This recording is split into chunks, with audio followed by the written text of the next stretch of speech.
이스라엘의 찬양 중에 거하시는 주님께서 아름다운 찬양 가운데 임재하시고 오늘 예배 가운데 여러분들 한 분 한 분을 만나 주실 줄로 믿습니다.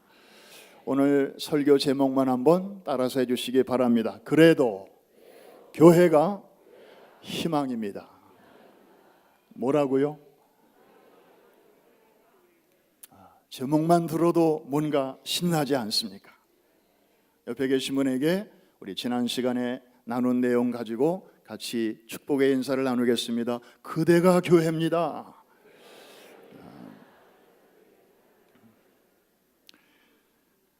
한국이나 미국이나 국립공원 지역을 이렇게 지나다 보면 기념품 가게들이 참 많습니다. 저도 학생 때 수학여행 가면 참 신기한 게 너무 가게에 많은 거예요. 독수리, 매 이런 새를 나무로 이렇게 깎아서 만들었는데 너무 실감나는 거예요. 그래서 하루는 제가 그분한테 물었습니다. 아저씨, 어떻게 이렇게 잘 만드세요? 그랬더니 그분의 대답이 이랬습니다. 간단해. 통나무를 갖다 놓고 내가 만들고 싶은 것의 그림을 딱 마음으로 그린 다음에 그 독수리가 아닌 부분을 다 잘라내면 돼. 그렇군요. 참 듣기는 쉬운데 하기는 어렵죠. 그런데 그 말에 뭔가 지금 생각해 보니까 하나님이 우리를 다루시는 그 손길이 바로 그렇지 않은가 생각이 됩니다. 집을 지을 때도 생각 없이 짓는 사람 아무도 없습니다. 먼저 설계사를 통하여 설계 도면을 완성해 놓고 그 다음에 땅을 파기 시작합니다. 이혜진 집사님 맞죠? 우리 설계사가 계시니까 전문가의 또 자문을 또 구해야죠. 우리 개인에 대해서도 하나님 마찬가지십니다. 아주 오래전에 목적이 이끄는 삶이라고 하는 책을 이렇게 같이 읽은 적이 있습니다. 그 책에 보면 이런 내용이 나와요. 하나님은 모든 이 세상에 태어나는 사람들에 대한 계획을 갖고 있다. 계획 없이 잉여적으로 태어나는 사람은 한 사람도 없다. 심지어 부모가 실수로 낳은 자녀라 할지라도 하나님은 그 인생에 대해서도 분명한 목적을 갖고 계시다. 여러분, 그것이 사실이라면 하물며 피로 사신 교회와 성도들을 향하여 하나님께서 아무런 계획도 갖고 계시지 않을 리가 없습니다. 믿으십니까? 이것만 생각해도 너무 신나는 일입니다. 사실 교회는 특수한 조직체라고 우리가 공부했죠. 완전하신 예수님을 머리로 하면서 불완전한 사람들이 그 바디를 이루고 있는 세상에서 하나밖에 없는 공동체. 이런 조직은 바깥에 나가서 아무리 눈을 씻고 찾아봐도 없습니다. 다 그냥 불완전한 사람들이 모여있는 그냥 조직이지. 그런데 우리 같은 아직도 불완전한 사람들이 완전하신 예수님께 연결되어 있어요. 그리고 예수님은 우리를 차버리지 아니하시고 여전히 우리를 그냥 붙들고 계시고 그 무엇도 끊을 수 없는 사랑의 줄로, 언약의 줄로, 은혜의 줄로 우리를 작년에도 붙들어 주셨고 금년에도 붙들어 주시는 줄로 믿습니다. 계시록 2장 1절에 있는 표현대로 주님은 오늘도 지금 이 순간에도 오른손에 7뼈를 붙잡으시고 7 금촛대 사이를 거니시면서 피로 사신 교회와 성도들을 지키시고 보호하시는 줄로 믿습니다.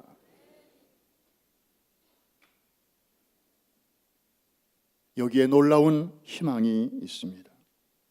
우리가 성경을 보면 세 선지자가 기록한 책이 나란히 붙어 있습니다. 차례대로 예레미야, 그 다음에 에스겔, 그 다음에 다니엘. 이들은 꼭 정확한 시대라고는 할 수 없지만 거의 동시대를 살았던 선지자들입니다.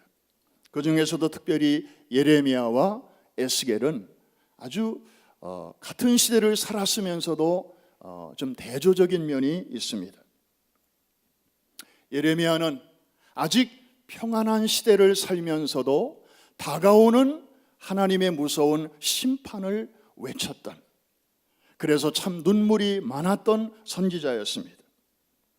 그런가 하면 에스겔 선지자는 이미 찾아온 절망의 시대에 아직 오지 않은 희망을 선포했던 그런 선지자였습니다. 예레미야가 조국 유대 땅에 머물면서 조국의 멸망을 선포했던 눈물의 선지자였다면, 에스겔은 포로로 끌려간 이방 땅 바벨론 땅에서 조국의 회복을 노래했던 희망의 선지자였습니다.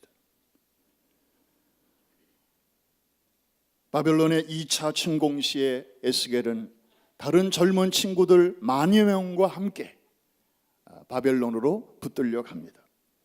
그발 강가에 델라빕이라고 하는 곳에 설치된 포로 수용소에서 생활을 합니다. 여러분, 델라빕, 이스라엘의 수도 텔라빕과 발음이 좀 비슷하죠. 그러나 의미는 완전히 다릅니다. 이스라엘의 텔아빕은 봄의 언덕이라는 아주 굉장히 목가적인 그런 의미를 갖고 있다면, 이 바벨론 땅에 있던 델라빕, 지금의 이라크 땅이죠. 이 델아빕은 언덕은 언덕인데 홍수의 언덕이라는 뜻을 갖고 있습니다. 그냥 비만 조금 오면 강물이 둔덕으로 넘치면서 그냥 플러딩이 생기는 거예요. 사람이 살 수가 없어요.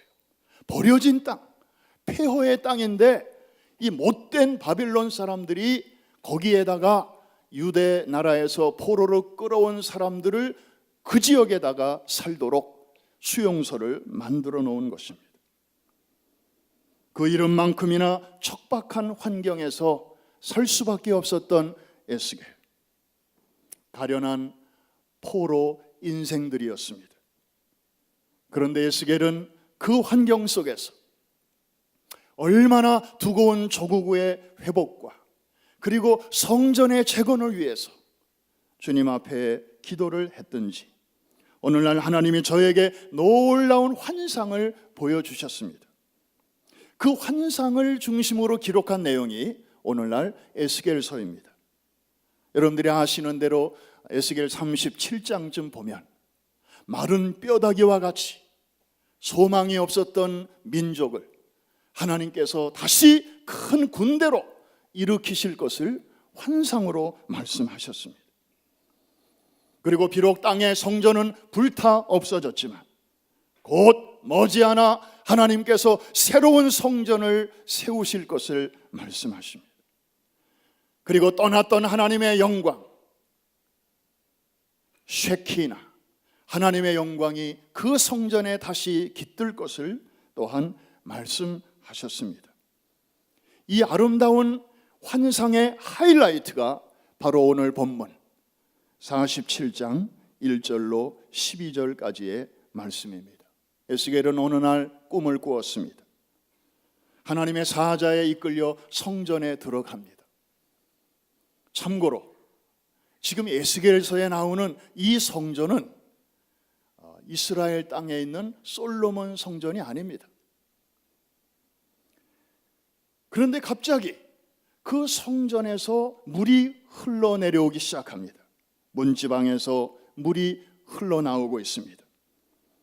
어느 정도 고이자 그 안내하는 분이 에스겔에게 말합니다. 너 한번 걸어봐. 그랬더니 앵클 딥, 발목까지 물이 차게 되었습니다. 계속해서 사방에서 물이 쏟아지니까 물이 점점 불어나기 시작합니다.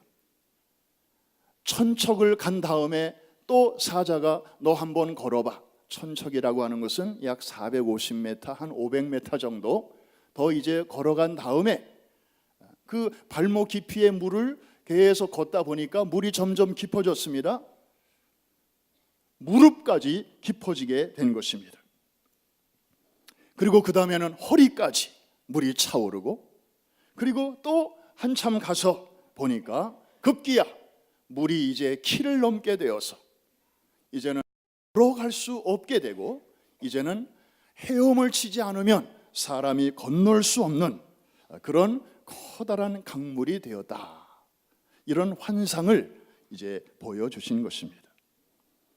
그리고 이 물이 계속해서 흘러내려 가는데 남쪽에 이 아라바라고 표현된 사막을 지나서 그리고 바다에까지 흘러갔다. 우리말에는 바다라고 되어 있습니다마는 아까 우리 자녀가 읽어준 영어 성경에 보니까 Dead Sea라고 그렇게 분명하게 나와 있네요. 아마 지리적인 그 명칭을 통해서 하나님은 이제 영적인 세계를 말씀하고 있습니다. 자, 어쨌든 이 사막을 관통하여 이 사해 죽음의 바다에 이 강물이 이르게 되었는데, 그때 신기한 일들이 일어나기 시작합니다. 죽었던 바다가 살아나는 것입니다. 물고기들이 전혀 살지 못했던 바다에 온갖 종류의 물고기들이 가득하게 되고, 그 해변가를 따라 고기 잡는 어부들이 쫙 서게 되고, 그래서 왁작지껄 이제 뭐 서로 물건을 파고 살고 나누고 하는 그런 사람 사는 그런 목소리가 거기서 막 들리면서, 그리고 이제 그 강물이 흘러가는 강변 주변을 쭉 보니까 사막이었는데 어느새 나무들이 쫙 들어서게 되고 울창한 숲을 이루게 되고, 나무마다 진귀한 열매들이 주렁주렁 맺히게 되었다. 이게 이제 오늘 본문의 내용입니다. 도대체 이 환상의 의미는 무엇일까요? 그리고 이게 교회와 무슨 상관이 있을까요?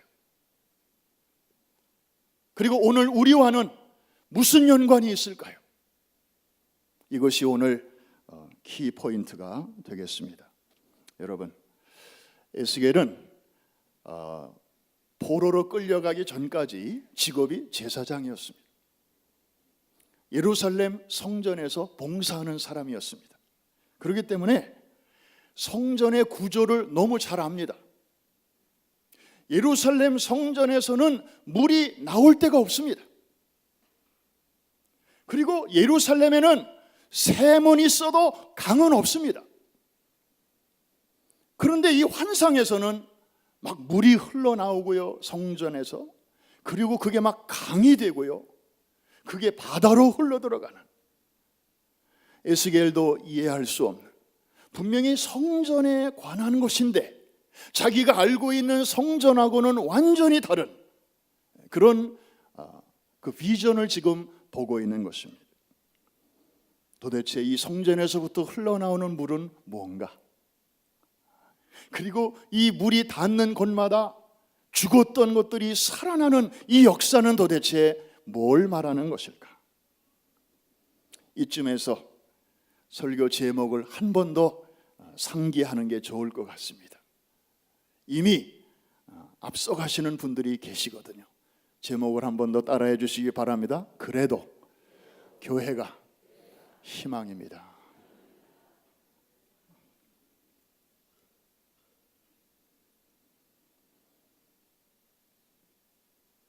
거룩한 성소에서 물이 흘러나온다고 하는 것은, 이것은 사람이 이런 일을 할 수가 없고 오직 지성소에 계시는 하나님만이 하실 수 있는 일임을 말씀하고 있습니다. 그리고 지금 에스겔이 환상 중에 보고 있는 이 성전은 솔로몬이 지은 성전도 아니고, 그리고 당시 에스겔의 시대 이후에 미래적으로 지어질 제2성전 수룹바벨 성전도 아니고, 이 지상에는 구경할 수 없는 그런 신비로운 성전을 말하는 것인데, 요한복음 7장 38절에 있는 말씀하고 연결을 시켜보면 구약 선지자들이 예언했던 메시아, 그가 이 세상에 오셔서 그 자신이 친히 성전이 되실 것과 그 안에서 생수의 강이 흐르게 될 때, 그를 믿는 자 그 안에서, 그 배에서 동일한 생수의 강이 흐르게 될 것을 구약 시대에 하나님은 이미 에스겔 선지자를 통하여 말씀하여 주신 것입니다.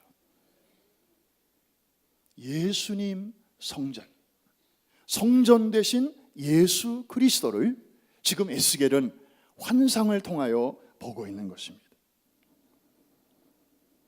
예수를 통하여 죽은 자가 일어나고, 그리고 죽음의 바다가 생명이 약동하는 이러한 세상으로 바뀌게 될 것을 하나님께서는 그 오랜 구약 시대에 그래픽하게, 아주 실감나게 이것을 보여주신 것입니다.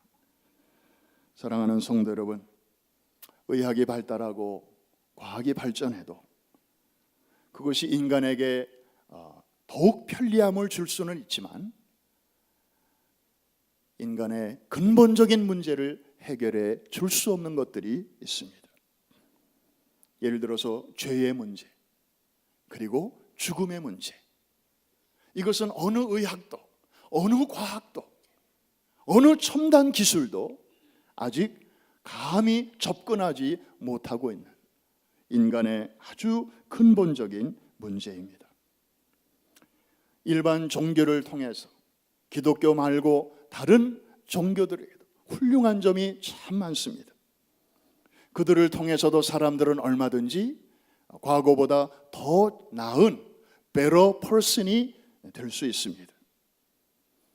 어제보다 오늘이 더 나은 사람으로 바뀔 수 있습니다. 그리고 그분들 중에는 예수 믿는 우리보다 삶과 윤리와 행실이 더 깨끗하고 반듯한 분들도 얼마든지 많이 있습니다. 그러나 근본적으로 better person이 아니라 new person으로 만드는 것은 예수 그리스도의 복음밖에는 없는 줄로 믿습니다. 4차 산업혁명 시대로 우리가 접어들었다고 말을 합니다. 앞으로 5년 혹은 10년, 멀리 잡아 30년 내로 인류는 역사상 한 번도 겪어보지 못한 사회 경제적인 쓰나미와 같은 변화를 경험하게 될 것입니다. 인간이 하던 일을 인공지능과 로봇가 많은 부분 대신할 것입니다. 비트코인 이런 것들로 대변되는 모바일 금융이 앞으로 우리의 모든 경제 생활을 바꿔놓을 것입니다.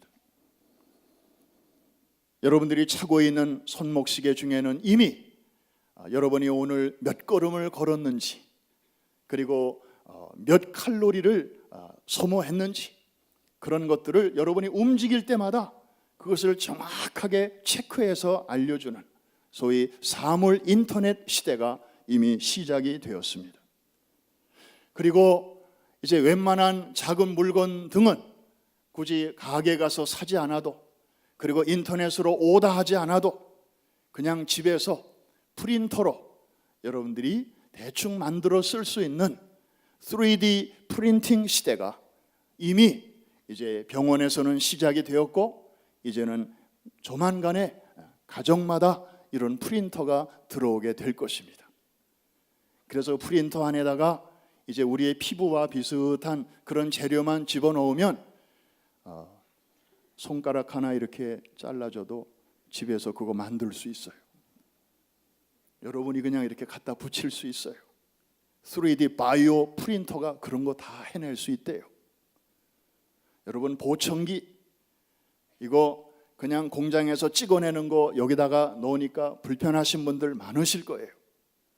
이제 앞으로는 맞춤형 보청기라고 해가지고 치과에 가면은 왜 이의 모양을 떠가지고 거기에 맞게 이렇게 끼워 넣어주듯이 이제는 이 사람마다 귀 모양이 다르니까 귓속 모양의 부드러운 걸 집어넣어서 그거를 스캔해가지고 이제 프린터에 전달을 하면 프린터가 슥싹 하면서 그 사람 귀 내부 모양에 딱 맞는 거를 만들어 준대요. 할렐루야. 오래 사세요. 좋은 세상이 점점 다가오고 있습니다. 그런데요, 이런 4차 산업혁명이 본격화되어도 결코 인공지능이나 로봇이나 이런 하이 테크놀로지가 해결해 주지 못하는 그런 문제들이 있습니다. 인간의 고독의 문제라든지, 그리고 아까 말씀드린 죄의 문제라든지, 그리고 죽음의 문제, 죽은 다음에 이후에 우리의 영혼의 장래는 어떻게 될 것인가, 이런 영적인 분야는 기계가 아무리 발달해도 터치할 수 없는 것입니다. 이 영역은 하나님만이 컨트롤하고 계시는 줄로 믿습니다. 타락한 인간이 스스로의 힘으로 구원에 이르는 길을 발견할 수 있다면 하나님께서는 굳이 이렇게 신구약 성경을 우리에게 주실 필요가 없었을 것입니다. 타락한 인간이 스스로의 지혜를 모아서 이 문제, 구원의 문제를 해결할 수 있다면 하나님은 굳이 죄 없으신 아들 예수 그리스도를 이 땅에 보내어 나무에 매달아 죽이실 필요가 없었을 것입니다. 인간 스스로의 능력으로 자신의 구원을 완성할 수 있다면 하나님은 구태여 성령님을 우리에게 보내실 이유도 없었을 것입니다. 그렇게 하고 싶어도 할 수 없기 때문에, 다른 길은 없기 때문에 하나님께서 성경을 주시고 예수 그리스도를 주시고 성령님을 우리에게 주시고 교회를 주신 줄로 믿습니다. 엉뚱한 소리 하면 안 돼요. 다른 길이 있는 것처럼 그렇게 말해서도 안 되고, 그런 얘기를 받아들이는 게 열린 사람이요, 트인 사람이요, 시대를 이해하는 사람이요, 개방적인 사람이요, 좀 깨인 사람이요, 이렇게 착각해서도 안 될 것입니다. 예수님이 소리쳐 말씀하셨습니다. 나를 믿는 자는 성경의 이름과 같이 그 배에서 생수의 강이 흘러나오리라. 여러분, 복음의 능력이 얼마나 강력한지요. 성전에서 흐르기 시작한 물이 죽음의 바다로 흘러가자마자 죽었던 바다가 살아났습니다. 물고기들이 덜떡거리면서 뛰놀게 되었습니다. 여러분, 사해 바다가 민물 바다가 된다고 하는 것은 이스라엘 사람들로서는 상상할 수 없는 그러한 아주 신기하고도 희한한 일입니다. 그런데 그 변화된 바다에 물고기가 번성하고 어부들이 모여들고 생기가 넘치고 이런 아주 사람들이 행복해하는 그런 광경이 펼쳐지게 된다고 하는 것, 이것이 복음의 능력인 줄로 믿습니다. 하나님이 하시기 때문에 가능한 줄로 믿습니다. 하나님이 하시되 성전, 곧 교회를 통하여 저 죽음의 바다와 같은, 저 사막과 같은 세상을 향하여 이 복음의 은혜와 능력을 흐르게 하시고 저들을 살리게 하시고 저들의 그 폐허와 같은 현장에 샬롬의 행복이 넘치게 하는 것, 이것이 바로 하나님의 마음속에 가득한 우리를 향한 블루프린트, 세상을 향한 하나님의 청사진이요, 그 계획에 따라 오늘도 하나님은 교회를 통하여 이 문제 많은 세상에서 일하고 계시는 줄로 믿습니다. 한 번 더 따라 하십시다. 그래서, 그래도가 아니고 그래서 교회가 여전히 희망입니다. 확실하게 이해가 되시면 아멘. 한국 교회도 여전히 문제가 많고 시끌벅적하지만 그럼에도 불구하고 완전하신 주님이 그렇게 문제 많고 불완전한 성도들과 교회를 몸뚱아리로 붙들고 계시는 한 한국 교회에도 여전히 희망이 있는 줄로 믿습니다. 우리 한인 교회들도 여전히 희망이 있는 줄로 믿습니다. 우리 프라미스 교회도 희망이 있는 줄로 믿습니다. 뒤집어 생각해 보면 이 교회를 향하신 하나님의 희망은 뒤쪽에서 바라보면 교회에 할 일이 그만큼 크다는 것입니다. 교회의 사명이 중차대하다는 것입니다. 교회는 교회 자체를 위하여 존재하지 않습니다. 오늘 본문도 분명히 말씀하고 있듯이 성전에서 물이 시작은 됐지만 성전 안에서만 뱅뱅뱅뱅뱅뱅뱅뱅 돌다가 환상이 끝나지 않았습니다. 문 밖으로 물이 나갔고, 그리고 계곡을 따라 흘러갔고, 그리고 강물이 없던 사막을 관통하고, 그리고 죽음의 바다인 더 이상 갈 수 없는 지구에서 가장 낮은 사해까지 그 물이 흘러 들어갔습니다. 이 복음의 강물은 교회 밖에 있는 사람들을 위하여 필요한 줄로 믿습니다. 이 귀한 사명을 교회가 잘 감당할 때 하나님께서는 그 교회들을 통해서 끊임없이 생수의 강, 은혜의 강, 축복의 강물이 끊어지지 않도록 공급하여 주실 줄로 믿습니다. 반대로 귀한 사명을 받았지만 잘 감당하지 못할 때 그것은 마치 캄캄한 바다에 항해하는 배들에게 바른 길을 안내해 주어야 하는 게 등대인데 불 꺼진 등대와도 같습니다. 불 꺼진 등대는 또 하나의 암초일 뿐입니다. 거치장스럽습니다. 등대는 반드시 불이 켜져 있어야 하는 것입니다. 그냥 그 자리에서 불만 제대로 밝혀도 길 잃은 많은 배들에게 희망을 제공해 줄 수 있고, 그리고 안식의 폭우로 안내해 줄 수 있는 것입니다. 사명을 잘 감당하려면 우리가 해야 할 일이 있습니다. 준비해야 할 일이 있습니다. 오늘 본문을 자세히 또 보니까 에스겔이 그 강물을 따라 가는데 처음에는 물이 이 발목까지 찼다 그랬습니다. 소위 발목 신앙의 단계가 있습니다. 여러분, 이렇게 얕은 물에서는 우리가 자유롭게 왔다 갔다 할 수 있죠. 애들도 첨벙첨벙하고 재미있게 놉니다.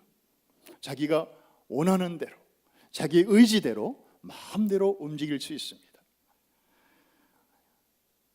우리가 신앙생활을 하다 보면 이 초기에 바로 이 발목 신앙의 단계를 거치게 됩니다.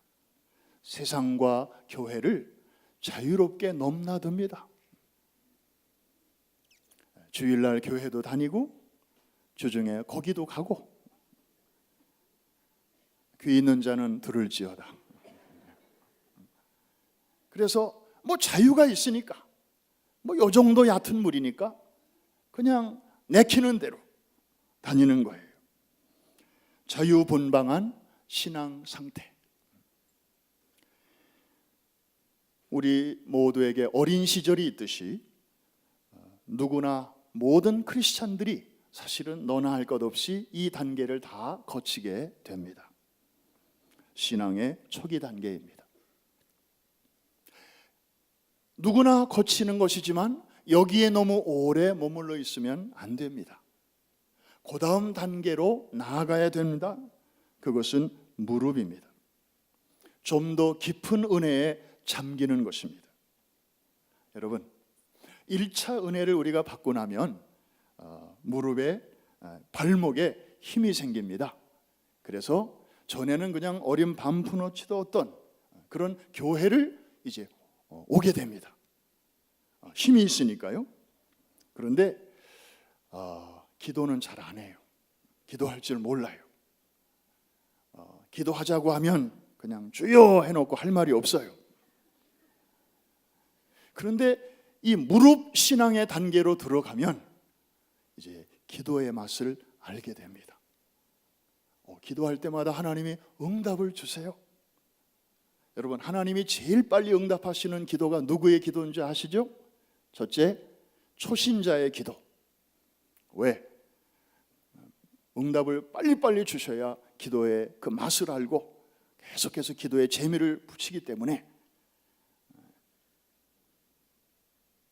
그래서 윷도 이렇게 놀아보면요, 항상 놀아본 분도 물론 잘 노시지만 태어나서 처음 윷을 놀아보는 사람도 윷, 모 잘 나오더라고요. 그리고 뭐든지 처음 하는데도 잘 나오는 경우가 있어요. 기도도 마찬가지. 그 다음에 어린아이들의 기도, 하나님이 너무너무 잘 들으세요.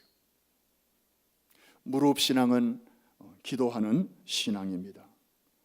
기도하는 열심이 생기게 되는 것입니다. 많이 발전한 것이죠.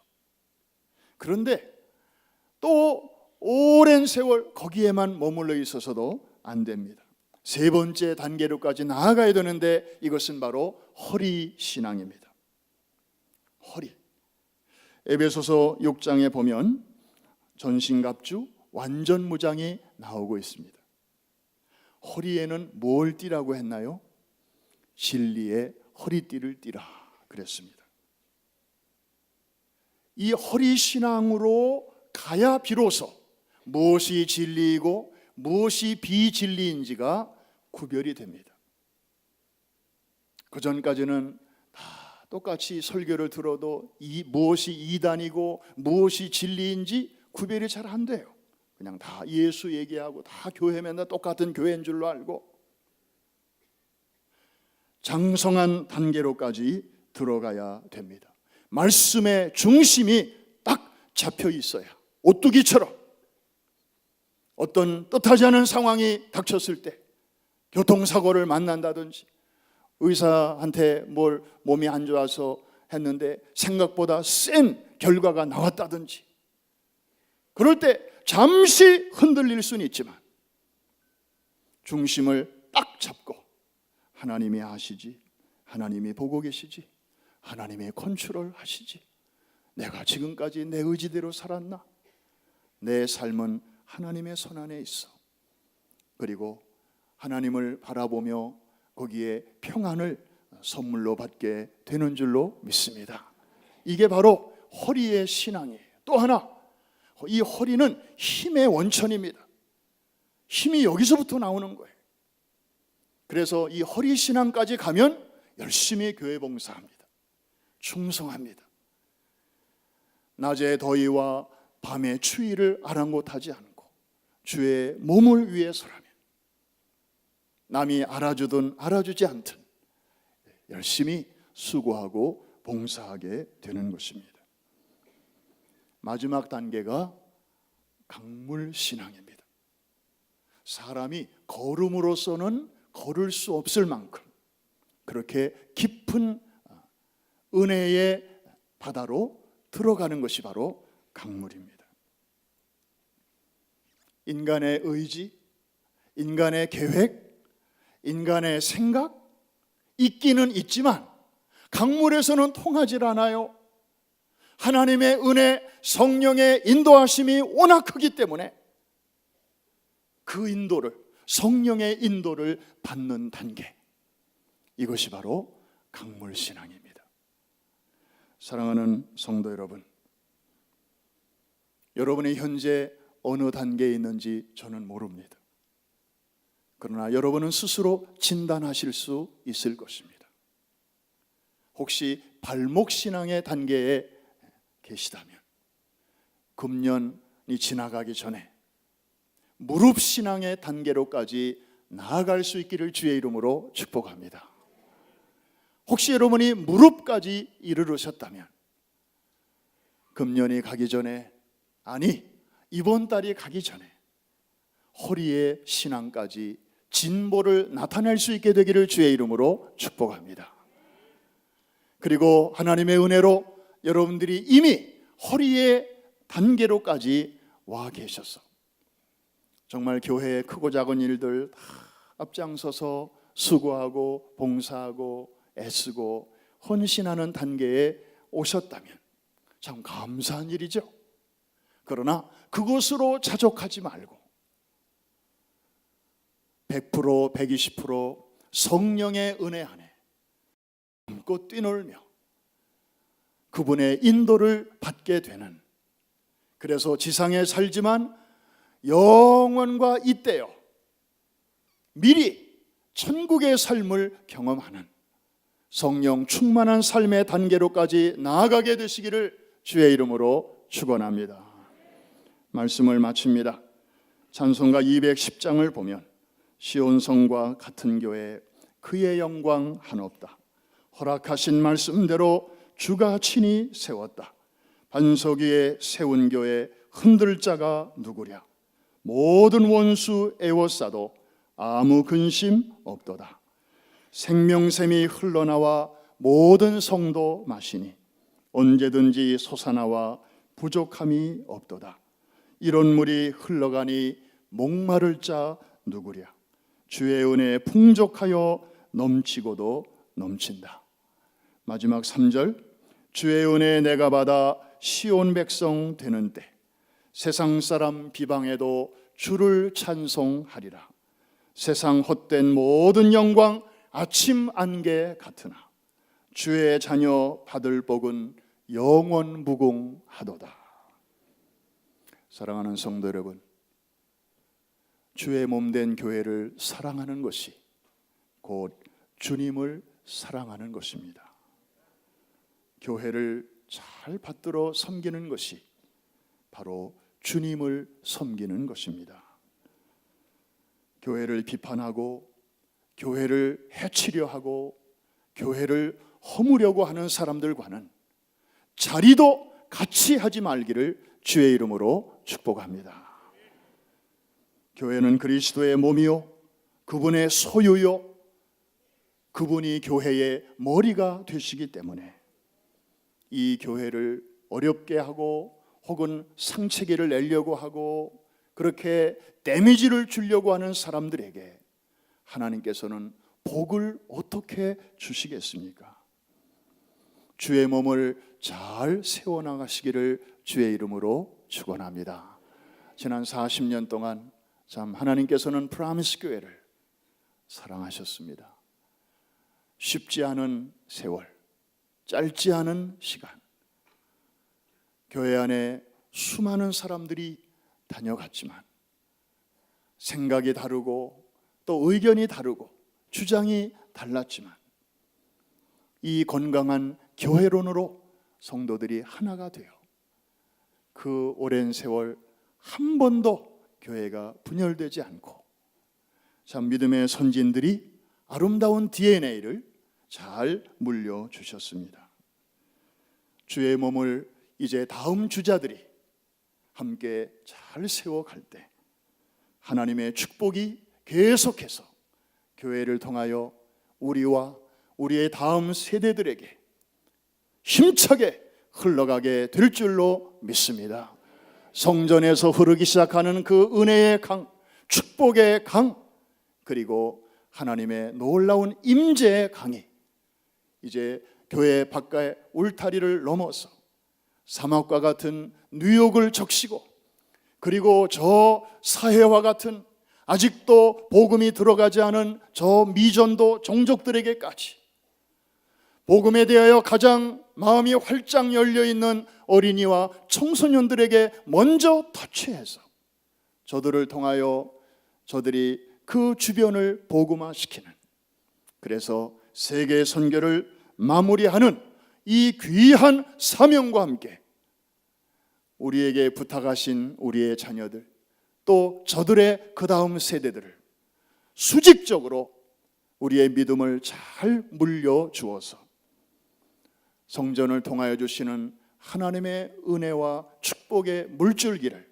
계속해서 흘려보내는 귀한 교회와 성도들과 일꾼들 되실 수 있기를 주의 이름으로 축원합니다. 기도합니다. 다 눈을 감아주시기 바랍니다. 주님, 제가 교회입니다. 우리가 주님의 몸입니다. 우리를 불완전하다 하여 떨쳐버리지 아니하시고 아직도 붙들고 계시니 감사합니다. 교회가 이렇게 영광스러운 기관인 줄 몰랐습니다. 이 교회 안에 있게 하시니 저희들 너무나 행복합니다. 감사합니다. 이 축복 안에만 안주하지 않게 하시고 흘려보내는 사명 잘 감당하게 하여 주시옵소서. 예수님의 이름으로 기도합니다.